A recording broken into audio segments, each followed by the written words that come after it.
Rero bakunze basamuzo timbanje kubasuhuza nizera ko umeze neza, mbibutsa kana subscribe, like, share na comment nyakweze kubona amakuru ku gihe. Ubuzima bwo ku muhanda n'inkumi. Ibice bine bigize album ya Zotaramp iherekeresheje igitaramo. Umuraperi Zotaramp yashyize hanze album ye ya kabiri yise Ntago Wanoga, atangaza ko mbere yuko abanyeshuri basubira ku masomo nyuma y'iminsi mikuru isoza umwaka wa 2024 azakora igitaramo cyo kuyimurikira abafana be n'abakunzi b'umuziki. Uyu musore yari amaze igihe yifashisha imbuga nkoranyambaga ze agaragaza ko agiye gusohora iyi album. Yagiye hanze kuri uyu wa gatandatu tariki 23 Ugushyingo 2024, ni nyuma y'umwaka urenga ushize ayikoraho.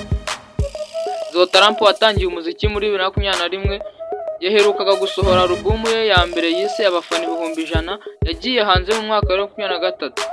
Kuva icyo gihe uyu muraperi yakomeje gukundwa mu buryo bukomeye ndetse ibitaramo yatumiwemo yaciye ibintu.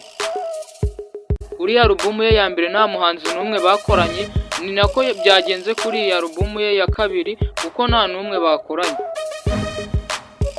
Ariko kandi yakoranye n'abaproducer banyuranye, yaba abakoze mu bijyanye no gutanga amajwi ndetse n'abandi bamufashije gukora video lyrics.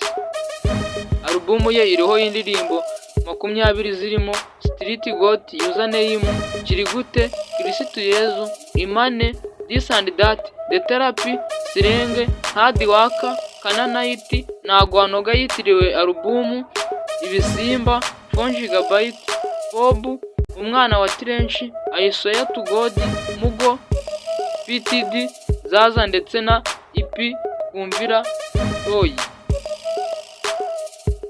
Rero ibingibi akaba ari ibintu bigaragaza ko umuhanzi arimo arakora bikomeye, kandi ibingibi akaba ari ibintu yereka abafana be kabitayeho abasohorera indirimbo buri gihe.